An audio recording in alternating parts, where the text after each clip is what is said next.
Resident Evil Hora Cero, por S. D. Perry. Capítulo 8.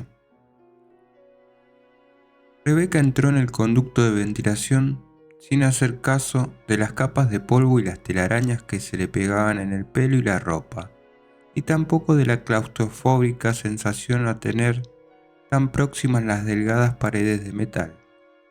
El mapa solo indicaba el conducto que unía dos salas en el primer piso del subterráneo, pero había espacios en el segundo nivel del sótano que parecían formar también parte del sistema. Era posible que alguno de los conductos se abriera al exterior. A Billy no le había entusiasmado la idea. Posible no era exactamente lo mismo que probable, había dicho, pero ambos coincidieron en que valía la pena probarlo. Al menos no es muy largo, pensó Rebecca, mientras se arrastraba hacia el rectángulo de luz que se veía no mucho más adelante. Una fina rejilla de metal cubría la salida, pero saltó al darle unos cuantos golpes y rebotó contra el suelo. Echó una ojeada a la gran sala de piedra, bajo el parpadeo de un fluorescente en las últimas. La habitación parecía vacía, fría y húmeda. Rebecca se inclinó hacia afuera, agarró el borde de la abertura y saltó dando una voltereta hasta un sofá. Se incorporó, se sacudió la ropa y observó la sala. Vaya, parecía una mazmorra medieval, grande y oscura como una cueva de piedra. De las paredes de roca colgaban cadenas y las cadenas acababan en grilletes. Había una serie de artefactos que no supo reconocer, pero que solo podían estar pensados para infligir dolor. Tablas con clavos oxidados, manojos de cuerdas anudadas, y cerca de una fuerte cubierta de moho y porquería que había en la pared, se hallaba una especie de caja vertical que parecía una dama de hierro. No tenía ninguna duda de que las manchas oscuras y desvaídas que cubrían las grietas de los rugosos muros eran de sangre. ¿Va todo bien? Cambio. Rebecca cogió la radio. No creo que bien sea la palabra adecuada, contestó, pero no me pasa nada. Cambio. ¿Hay otro conducto de ventilación? Cambio. Rebecca observó las paredes en busca de otra rejilla de ventilación y vio una a más de 3 metros de alto. Sí, pero está en el techo, respondió con un suspiro. Incluso si tuvieran una escalera para llegar hasta allí, luego no podrían ascender verticalmente por el conducto. Vio la única puerta de la sala en la esquina suroeste. ¿Hacia dónde me lleva? Cambio. Una pausa. Parece que da una sala pequeña que vuelve al corredor por el que hemos pasado, le informó Billy. ¿Nos encontramos en el corredor? Cambio. Rebecca se dirigió hacia la puerta. Es lo más lógico. Quizás podamos... Antes de acabar la frase, un terrible ruido inundó la sala. Un sonido como nunca había oído, pero que al mismo tiempo le resultó extrañamente familiar. Era un chillido agudo, semejante al de un mono.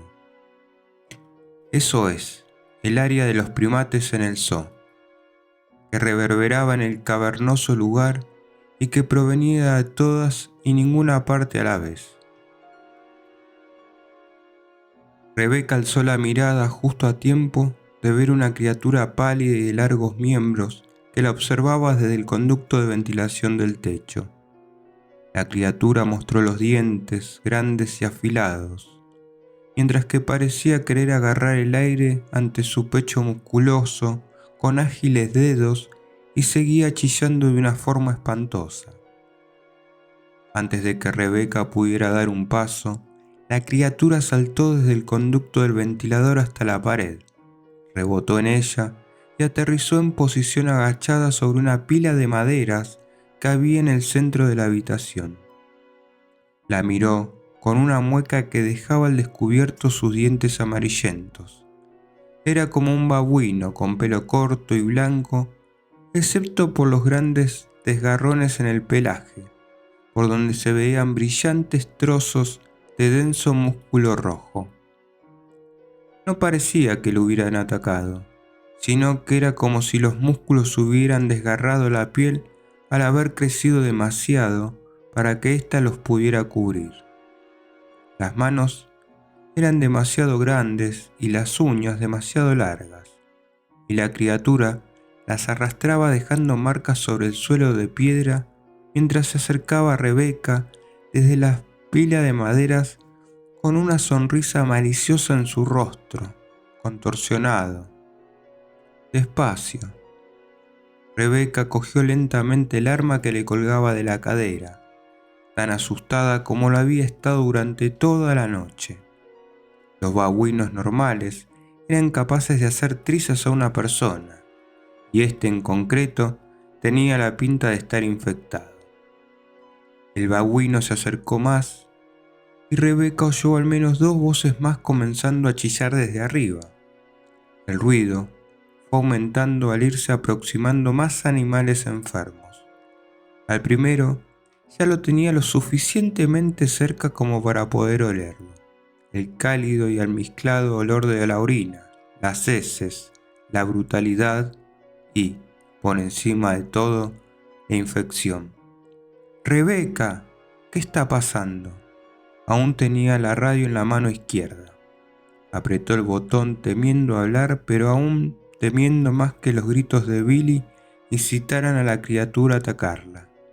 «Shh», dijo con voz suave, tanto para calmar al animal como para callar a Billy. Retrocedió un paso, se colgó la radio del cuello de la camisa y alzó la 9 milímetros. El babuino se agachó aún más, tensando las patas, y saltó justo en el momento en que ella disparaba. Justo en el momento en que 2 seres ágiles saltaban chillando a la sala desde el conducto de ventilación. Uno de ellos le lanzó un zarpazo al pasar, y sus afiladas uñas le rasgaron el pelo.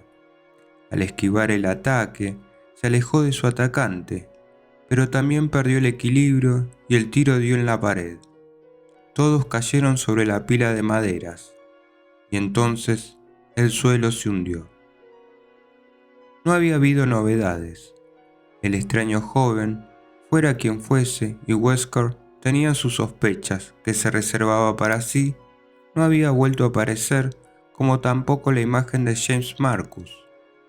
Las cámaras no parecían funcionar correctamente, por lo que la vigilancia pasaba a convertirse en un punto discutible. Muchas simplemente se habían apagado y lo habían dejado sin nada que ver, sin nada que evaluar. Después de varios largos y tediosos momentos de escuchar a Birkin hablando de su nuevo virus, Wesker se apartó de la consola de vigilancia y se puso en pie, desperezándose. Resultaba curioso. Unos años atrás, quizás le hubiera interesado el trabajo de su viejo amigo, pero estando a punto de abandonar su larga relación con Umbrella, se sentía incluso incapaz de fingir interés.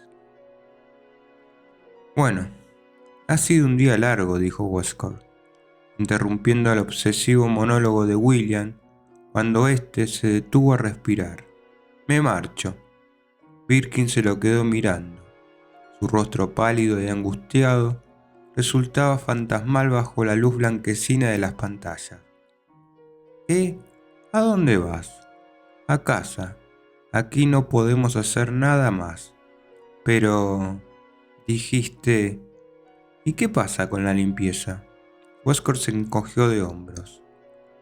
«Umbrella enviará otro equipo, seguro».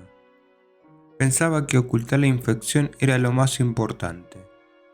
«¿No dijiste que era vital?». «¿Lo dije?». «Sí». Birkin estaba realmente enfadado. «No quiero que venga nadie más de Umbrella. Podrían empezar a hacerme preguntas sobre mi trabajo. Necesito más tiempo». Wesker se encogió de hombros. Bueno, pues activa tú mismo el sistema de autodestrucción y dile a nuestro contacto que está todo arreglado. Birkin asintió con un gesto de cabeza, aunque Wesker podía ver la inquietud que brillaba en su mirada. Birkin tenía miedo de su nuevo contacto con los peces gordos de la central y evitaba tener cualquier relación con él. Wesker no podía culparlo. Había algo en ese Trent, esa extraña serenidad en su actitud. ¿Y qué pasa con él?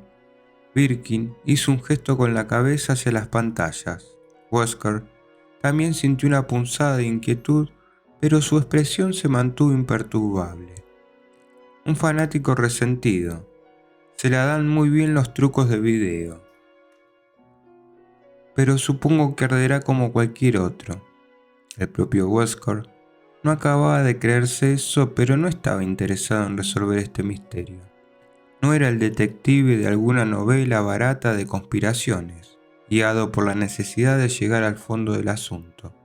Por experiencia personal, sabía que las anomalías solían tender a resolverse por sí mismas, de una forma u otra.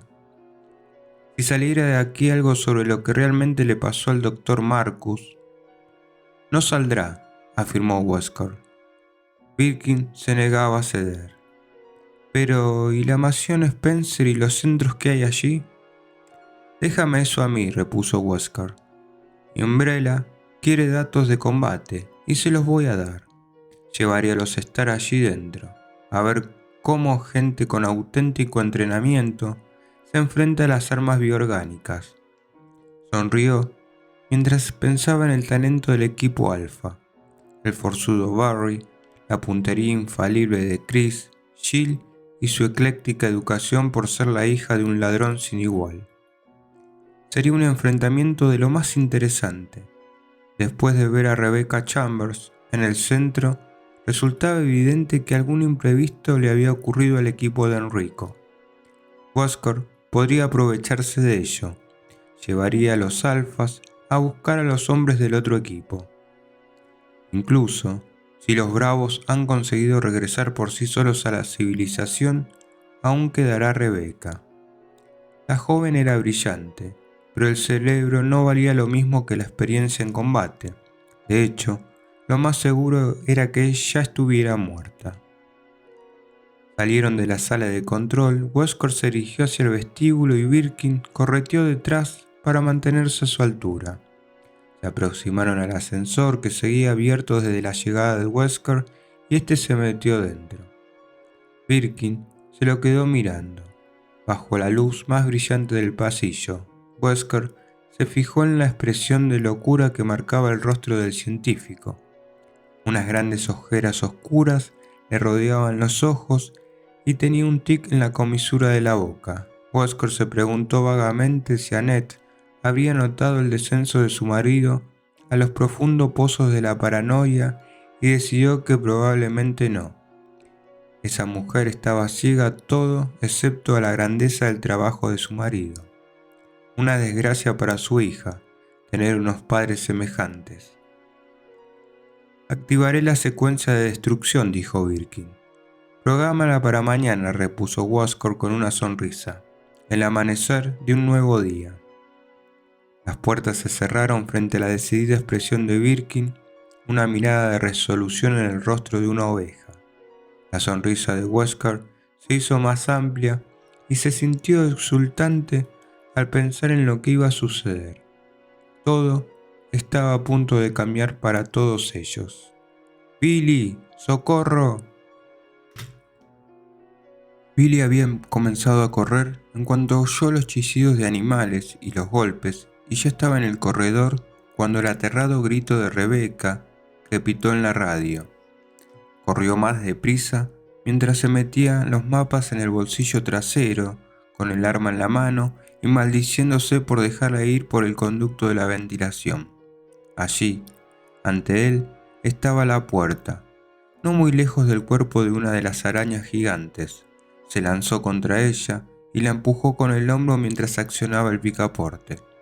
La puerta se abrió con un crujido y Billy entró en la sala. Los fluorescentes del techo parpadeaban y daban a la estancia un aspecto irreal, quizá de algún tipo de laboratorio, aunque había una especie de catre cubierto de humedad en una esquina. No importa, vamos. Atravesó la sala a toda prisa hacia la siguiente puerta. Rebeca volvió a gritar. Le advertía que tuviera cuidado, que se diera prisa. Mientras giraba el pomo, notó movimiento en un lado. Se volvió y vio a un zombi de aspecto decrépito en una esquina. Las luces se encendían y se apagaban con un zumbido. El hombre agonizante lo contemplaba en silencio. Su arruinada silueta desaparecía en la oscuridad con cada parpadeo. Comenzó a avanzar lentamente hacia él. Luego, tío. Billy abrió la segunda puerta y entró.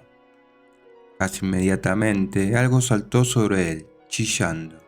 Se agachó, notó un informe de masa de rojo y blanco y un olor animal. Entonces, la criatura era un mono. Algún tipo de mono pasó sobre él sin dejar de chillar. Rápidamente se les unieron dos más y formaron un amplio círculo alrededor de Billy. Sus miembros, largos y musculosos, se movían constantemente intentando alcanzarlo, y sus cuerpos enfermos se le acercaban danzando y volvían a alejarse. Billy retrocedió y se colocó en la esquina donde la puerta se juntaba con el muro de piedra. No quería que lo arrinconaran, pero le preocupaba más dejar la espalda al descubierto. Los monos continuaron bailoteando de adelante a atrás, chillando. «¡Rebeca!», gritó Billy. «¡Aquí!». Sonaba de lejos. Billy se fijó entonces en un agujero, a unos cuantos metros. Trozos de madera cubrían el suelo a su alrededor. No podía ver a Rebeca. «¡Aguanta!», gritó, y dejó toda su atención a los monos justo cuando uno de ellos se acercó lo suficiente como para tocarlo. El mono intentó golpearlo con una enorme zarpa y las uñas le arañaron la parte alta de la pernera del pantalón. No había llegado a rasgarle la piel, pero seguramente lo lograría al próximo intento. Billy no apuntó, simplemente bajó el arma y disparó. El mono salió despedido hacia atrás, aullando, mientras un chorro de sangre oscura le emanaba del pecho. Pero no estaba muerto. Sacudió la cabeza y avanzó de nuevo. Billy pensó que probablemente estaba bien fastidiado, porque los monos eran demasiado fuertes, demasiado organizados. No podía dispararle a ninguno sin quedar expuesto a un ataque. Pero los otros dos saltaron sobre el herido y empezaron a despedazarlo con manos ávidas. El animal herido gritó y se resistió, pero su sangre había desatado un hambre frenética y los otros dos lo hicieron pedazos en un momento mientras se metían grandes trozos de carne en la boca. Billy pudo por fin apuntar y lo hizo. 3 tiros y los monos cayeron muertos o agonizando. Corrió hasta el agujero, se puso de rodillas y se acercó al borde irregular con el corazón golpeando con fuerza dentro del pecho. Luego se le cayó a los pies al verla abajo que estaba Rebeca. Colgaba, agarrada con ambas manos de un trozo de cañería de metal. Todo un piso por debajo de donde él se hallaba. Bajo ella se abría la oscuridad. Era imposible decir hasta dónde podría caer. Billy suplicó jadeante y la miró con ojos temerosos. «No te sueltes», repuso Billy, y sacó los mapas del bolsillo para buscar su posición y ver el camino más rápido de llegar hasta ella. No había ningún acceso rápido al segundo piso del sótano, no desde donde él estaba. Tendría que regresar al vestíbulo, probablemente a través del comedor donde había visto a los zombies. Las escaleras al subsótano se hallaban en el lado este de la casa. «No sé cuánto podré aguantar», susurró la joven. Su susurro fue amplificado por la radio y llegó hasta Billy. En algún momento, Rebeca había dejado el canal abierto. «No te atrevas a dejarte ir. Es una maldita orden, jovencita. ¿Te enteras? Rebeca no replicó, pero él vio cómo apretaba los dientes. Bien, quizá meterse con ella la haría ser más fuerte. Billy ya estaba en pie de nuevo. Ya voy, dijo. Se dio media vuelta y salió corriendo y atravesó la puerta que daba al laboratorio con iluminación estroboscópica. El zombi que estaba allí se había movido y se hallaba entre él y la salida que daba al corredor, pero Billy ni pensó en el arma. Estaba demasiado preocupado por Rebeca para malgastar tiempo. Puso uno de los brazos como un quarterback en medio de un partido importante y cargó contra la criatura. La empujó con toda su fuerza y siguió corriendo mientras el zombi se tambaleaba hacia atrás y caía al suelo. Billy ya estaba lejos antes de que el grito frustrado y hambriento de la criatura llegara a sus oídos. Atravesó el corredor, pasó ante los cuerpos de pesadilla de las arañas y subió las escaleras. Sacó el cargador de su 9 milímetros, se lo metió en el bolsillo, buscó a tientas el que tenía de recambio y lo encajó en el arma justo cuando entraba en el vestíbulo. Aguanta, aguanta. No dudó ni un momento antes de entrar en el comedor. Abrió la puerta de golpe y corrió hacia el interior. Vio a dos zombis que estaban fuera de su camino y a una distancia segura con la mesa de por medio. El tercero se hallaba cerca de la puerta que los llevaría hasta Rebeca. Era el soldado con el tenedor clavado, y Billy se detuvo el tiempo justo de apuntar y disparar 2 tiros a la ya resumante cabeza. Falló el primero, pero el segundo le voló una buena parte del hueso de la parte trasera del cráneo y pintó la pared posterior de materia gris en descomposición. El cuerpo se quedó inmóvil por un instante, y Billy pasó ante él antes de que cayera al suelo. Atravesó la puerta que daba a un corto pasillo. ¿Derecha o izquierda? Sin el mapa del primer piso no podía estar seguro, pero el emplazamiento de las escaleras en el plano del sótano le hacía pensar que era hacia la derecha. Sin tiempo para reflexionar, siguió corriendo en esa dirección con el arma levantada. Bajó unos escalones y rodeó una escalera gigante y siseante. El vapor llenaba la sala de mantenimiento, pero Billy encontró el camino y bajó otras escaleras, estas de metal oxidado. Al fondo había una puerta. La empujó mientras recordaba que, según el mapa, entraría en una sala muy amplia con una especie de fuente en medio, algo grande y redondo. Había 2 estancias más pequeñas hacia el oeste que se abrían a otro pequeño distribuidor, y en una de ellas tenía que estar Rebeca. Quizá la que está más al fondo. La sala era grande y fría, húmeda, y tenía las paredes y el suelo de piedra. La atravesó corriendo mientras lanzaba una mirada hacia el gran monumento que tenía a la izquierda. Lo que en el mapa había pensado que era una fuente, en realidad era algún tipo de estatuas. Unos ojos ciegos lo contemplaron desde los rostros esculpidos de animales, observándolo mientras corría. Y justo entonces, al doblar una esquina, oyó un grito proveniente del corredor que tenía justo delante. Reconoció el sonido fácilmente. Otro mono. Mierda, tendría que acabar con él. No podía correr el riesgo de dejarlo a su espalda. Billy, por favor. La voz de la radio sonaba totalmente desesperada, y Billy aceleró sin hacer caso a la parte de su cerebro que le ordenaba parar y a esperar a que el animal se mostrara para poder acabar con él a una distancia segura. Se lanzó hacia adelante, dobló la esquina y allí se hallaba el mono, terrible, con un aspecto medio desollado, aullando. Y Billy, que había sido corredor en el instituto, saltó, pasó sobre él y aterrizó a 2 pasos de una puerta, la puerta que buscaba, mientras el mono chillaba furioso a su espalda. Si la puerta estaba cerrada, se habría metido en un buen lío, pero por suerte no fue así. La atravesó a toda velocidad, se lanzó de rodilla y se deslizó hasta llegar al gran agujero del suelo.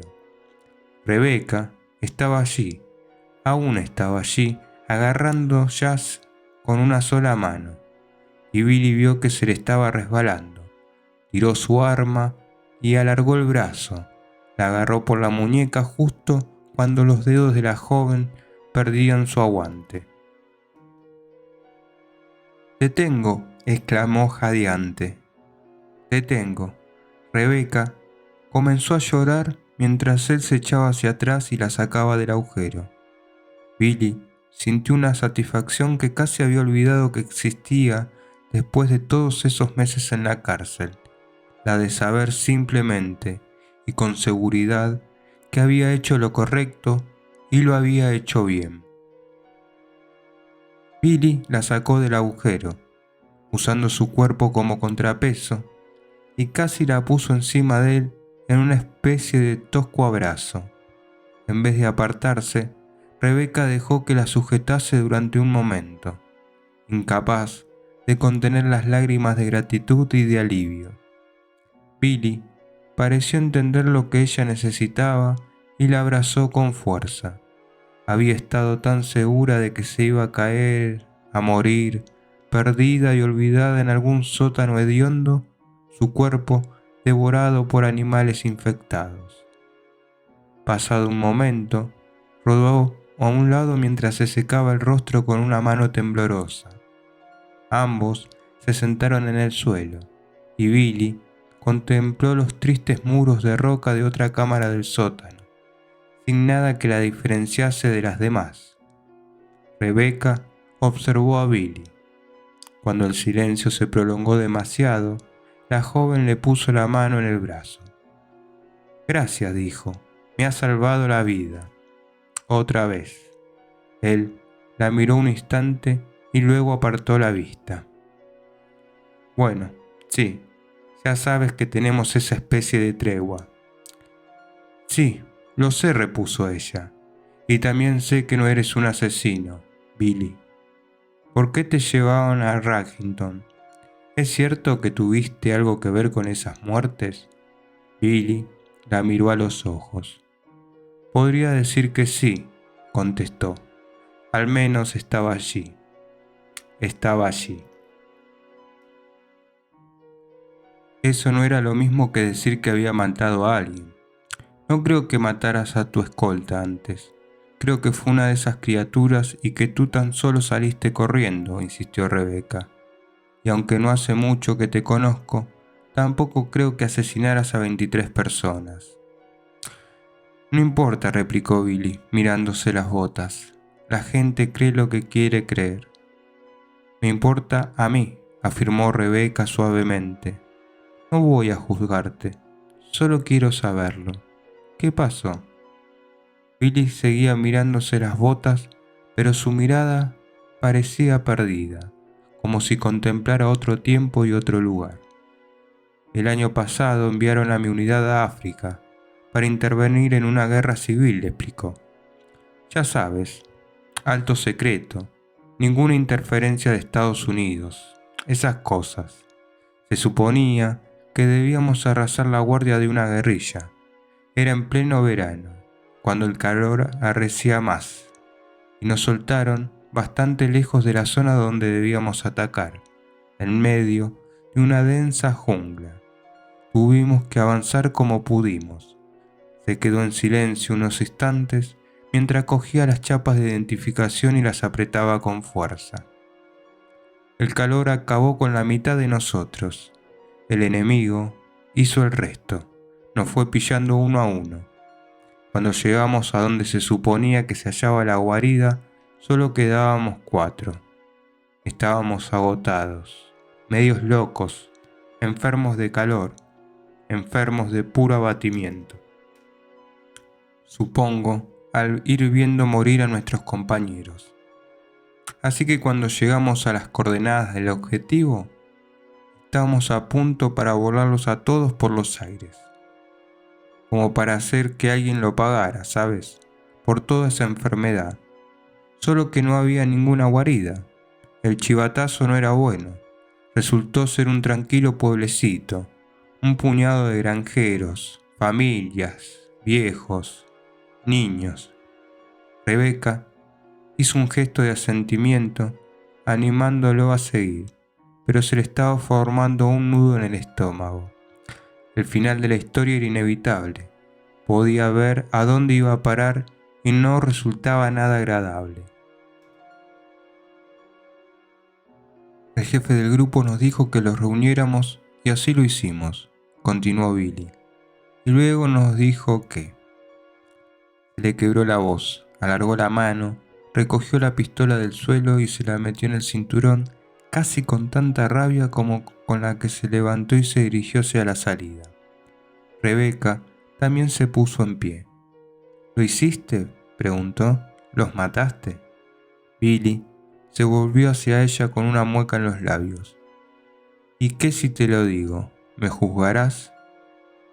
¿Lo hiciste?, insistió Rebeca, examinando el rostro del hombre, sus ojos, decidida al menos a intentar entenderlo, y como si él lo pudiera ver, como si notara que estaba dispuesta a aceptar la verdad.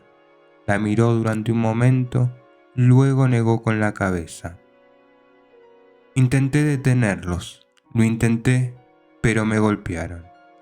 Estaba casi inconsciente, pero lo vi todo. Lo vi, y no pude hacer nada. Apartó la mirada antes de proseguir.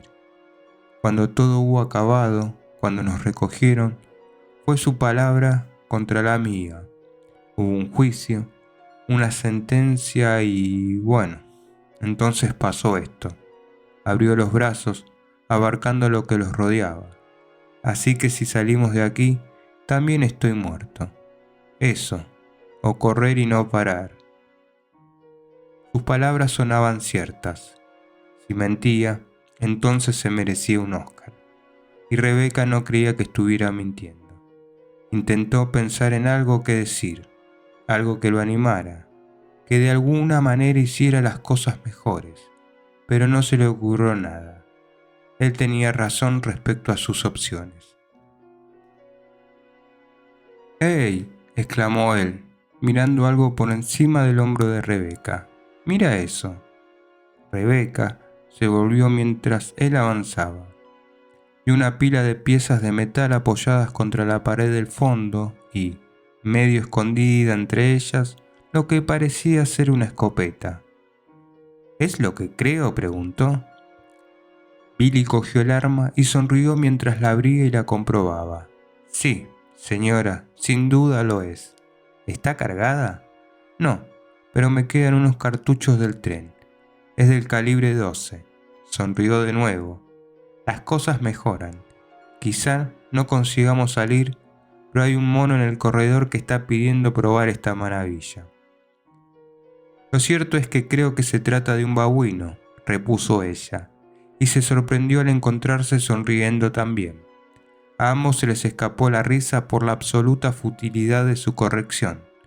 Estaban atrapados en una mansión aislada y los perseguían un montón de monstruos diferentes, pero al menos sabían que la criatura del pasillo probablemente era un babuino. Las risitas pasaron a ser carcajadas. Rebeca lo contempló mientras reía y dejaba de lado cualquier aire de arrogancia o de tipo duro, y sintió que lo veía realmente por primera vez, el auténtico Billy Cohen.